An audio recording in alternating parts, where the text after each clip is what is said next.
Hello students, let us continue with the part 2 of MCQs from the chapter Socialization.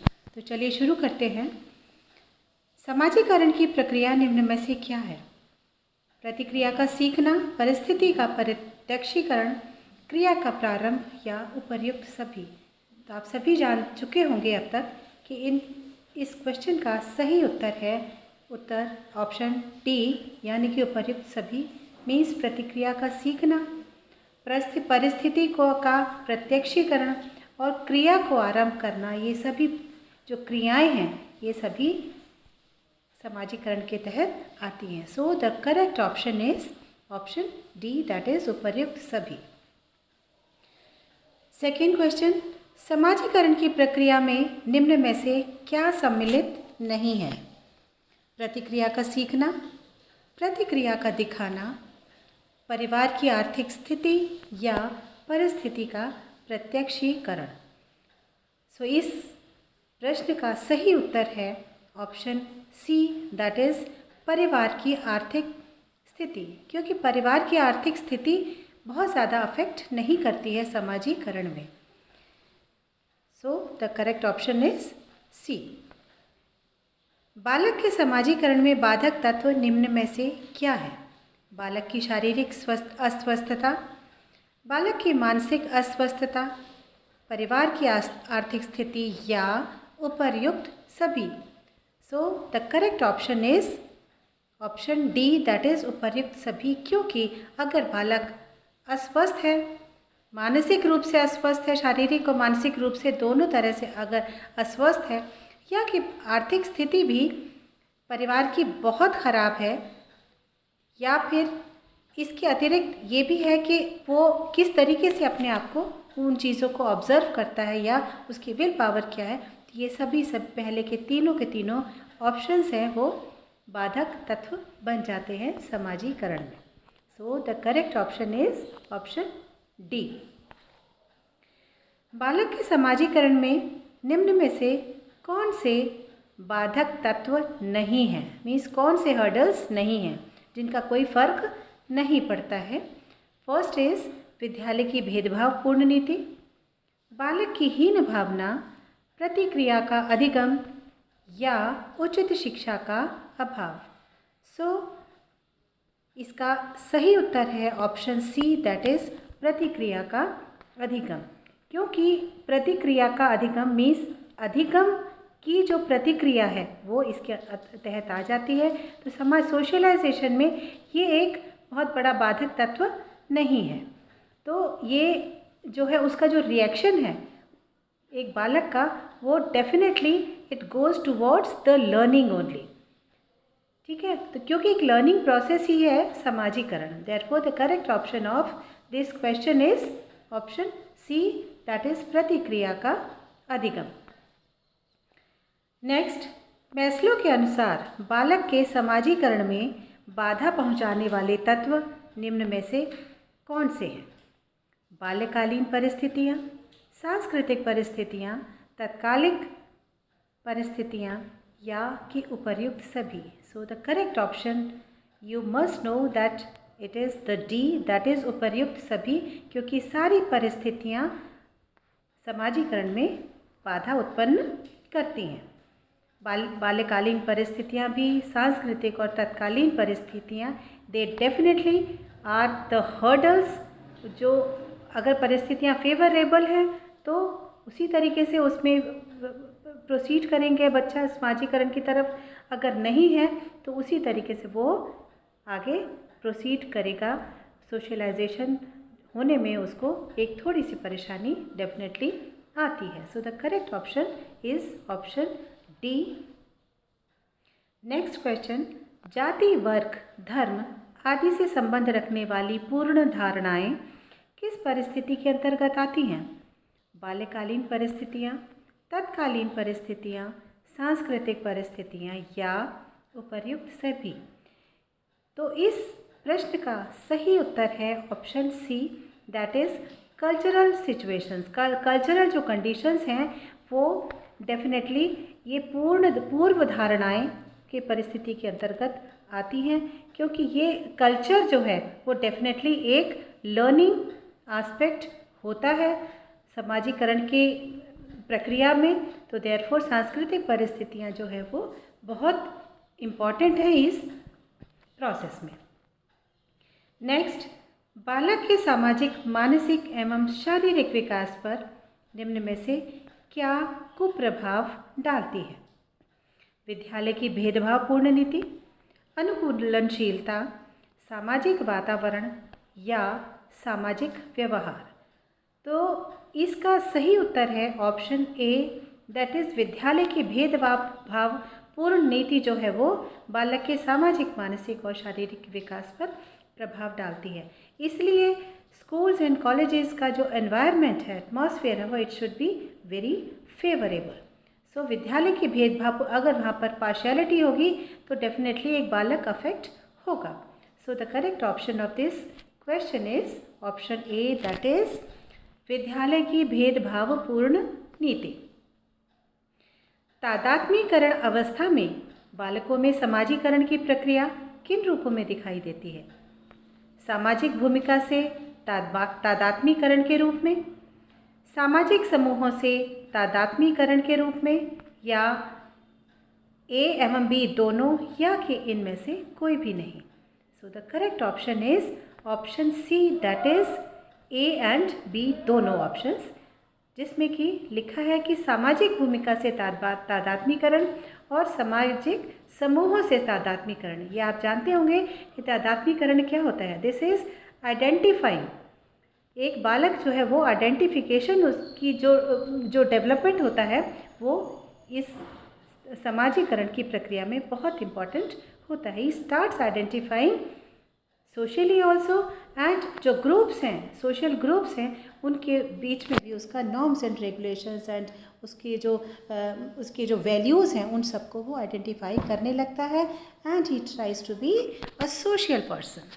So the correct option is A and B दोनों, that is option सी।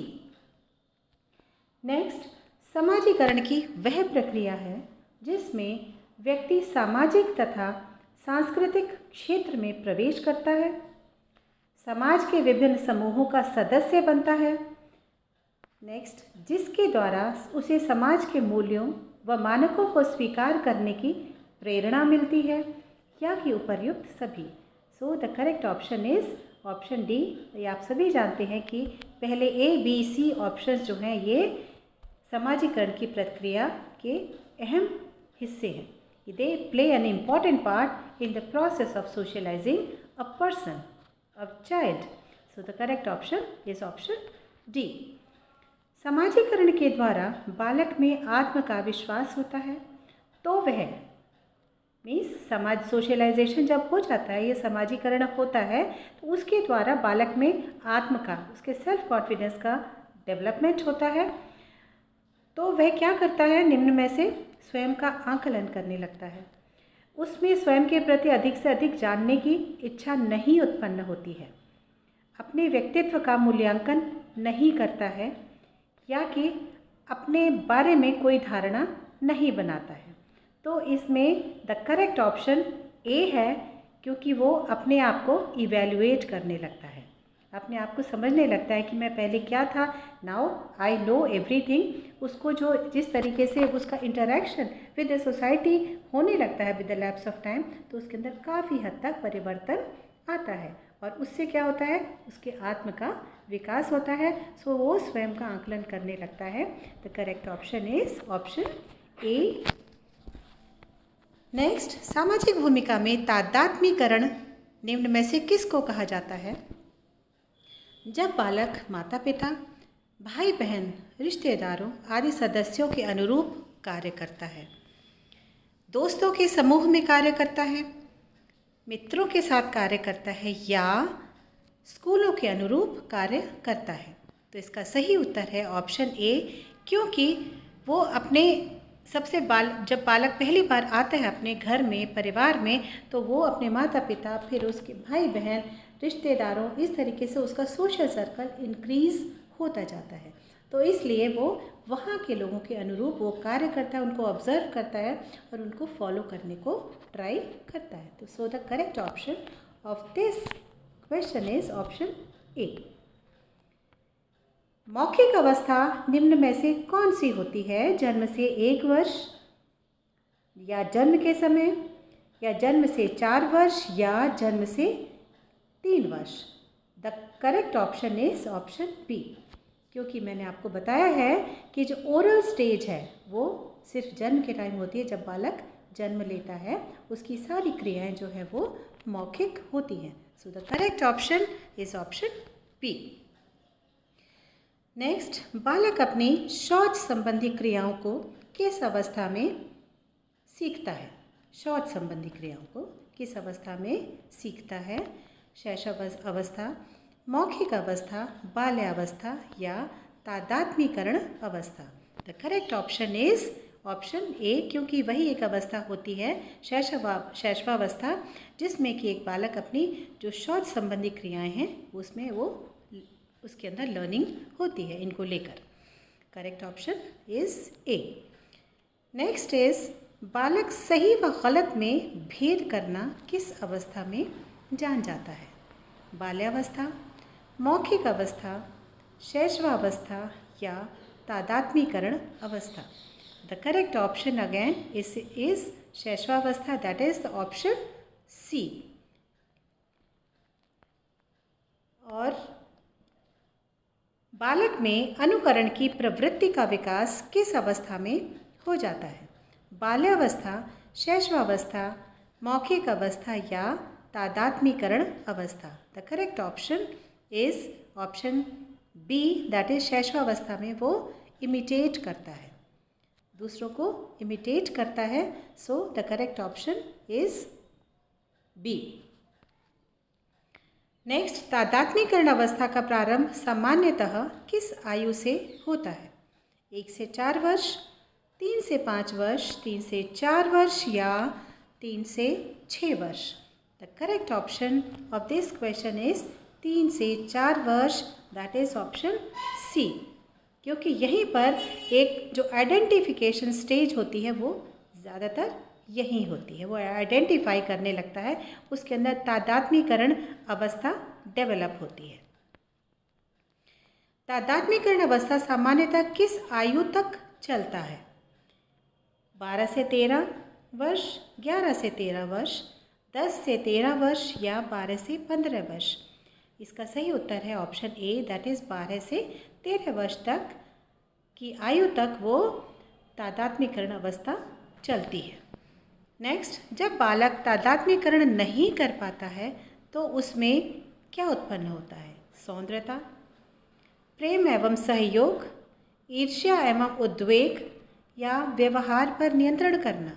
तो उसके अंदर क्या develop होता है? ईर्ष्या और उद्वेग, क्योंकि ही स्टार्ट्स गेटिंग इरिटेटेड, उसके अंदर एक एंग्जाइटी डेवलप होने लगती है। So the correct option is option C, that is ईर्ष्या और उद्वेग। नेक्स्ट, बच्चा प्रत्येक क्रिया को करते समय दूसरों के अनुरूप बनने का प्रयत्न किस अवस्था में करता है? बचपन अवस्था, मौखिक अवस्था, शैशवावस्था या तादात्म्यकरण अवस्था। सो the correct option of this question is option D, क्योंकि तादात्म्यकरण अवस्था जो है वो में ही वो दूसरों को की तरह से वो इमिटेट करता है, उसके अनुरूप बनने का प्रयास करता है। किस स्तर का आरंभ यौवन के पहले चरण से होता है? प्यूबर्टी पहले चरण से होती है किस अवस्था में? बाल्यावस्था, किशोरावस्था, शैशवावस्था या मौखिक अवस्था। करेक्ट ऑप्शन इज किशोरावस्था, that is the option B, क्योंकि यहाँ पर ही प्यूबर्टी उसके अंदर होती है और यहीं पर एक बालक के अंदर बहुत सारे चेंजेस आते हैं। I already told you earlier कि किशोर अवस्था एक ऐसी स्टेज होती है जहाँ पर एक बालक और बालिका के अंदर बहुत स्ट्रेंज चेंजेस आते हैं। So the correct option is option B. Next is, बालक अवस्था में अत्यधिक तनाव किस अवस्था में अनुभव करता है? बाल्यावस्था, शैशवावस्था, किशोरावस्था या मौखिक अवस्था? तो the correct option is again option C, that is किशोरावस्था में ही उसको एक बहुत तनाव का फीलिंग होती है। बालक हो या बालिका हो, उन दोनों को एक तनाव का अनुभव इस अवस्था में होता है। So the correct option is option C, that is किशोरावस्था। नेक्स्ट, किस अवस्था के अंत तक बालक के अंदर परा अहम अर्थात नैतिकता के दर्शन होने लगते हैं? बाल्यावस्था, मौखिक अवस्था, शैशवावस्था या किशोरावस्था? तो ये किशोरावस्था इज़ द राइट आंसर, क्योंकि इसी स्टेज में सुपर ईगो वाली फीलिंग उसकी आके उसको मोरालिटी विजिबल बालिका के अंदर होने लगती है। So the correct option of this question is option D, that is किशोरावस्था। नेक्स्ट इज, व्यक्ति कितना भी मानसिक रूप से तैयार हो लेकिन बिना किसके वह कोई भी कार्य नहीं कर सकता है? उद्दीपक, उद्दीपन, अनुक्रिया या व्यवहार? तो इसका सही उत्तर है ऑप्शन ए, दैट इज उद्दीपक। उद्दीपक मीन्स स्टिमुलस। जब तक कि स्टिमुलस नहीं होगा, उद्दीपक नहीं होगा, एक बालक जो है मोटिवेट नहीं होता है। If he has to be stimulated, उस एक उद्दीपन का होना बहुत ज़रूरी है। वो उस चीज़ को देख करके कार्य करने की उसके अंदर एक भावना डेवलप होती है। वो क्रियाएं जो है वो उद्दीपक होने पर ही उसके अंदर ये चीज़ डेवलप होती है कि हाउ टू एक्ट। सो उद्दीपक is the right answer, that is option A. शारीरिक रचना में से निम्न में से क्या सम्मिलित है? स्नायु मंडल, शारीरिक अंग, विविध ग्रंथियाँ या उपर्युक्त सभी? तो शारीरिक जो रचना है उसके अंदर ए, बी, सी तीनों ऑप्शंस आते हैं। So the correct option is उपर्युक्त सभी। स्नायु मंडल, शारीरिक अंग और विविध ग्रंथियाँ सभी मिलकर के एक शारीरिक रचना क्रिएट करती हैं। So the correct option is उपर्युक्त सभी, that is option D. Next is, वंशानुगत शक्तियों में निम्न में से क्या सम्मिलित है? शील गुण, जन्मजात प्रतिभा, ए एवं बी दोनों या इनमें से कोई भी नहीं? तो इसका सही उत्तर ऑप्शन सी है, क्योंकि शील गुण और जन्मजात प्रतिभा means innate powers, innate qualities जो होती हैं वो हेरिडिटी होती हैं, और इस तरीके से सही उत्तर इस प्रश्न का है सी। So with this we come to the end of this MCQs part. So thank you again.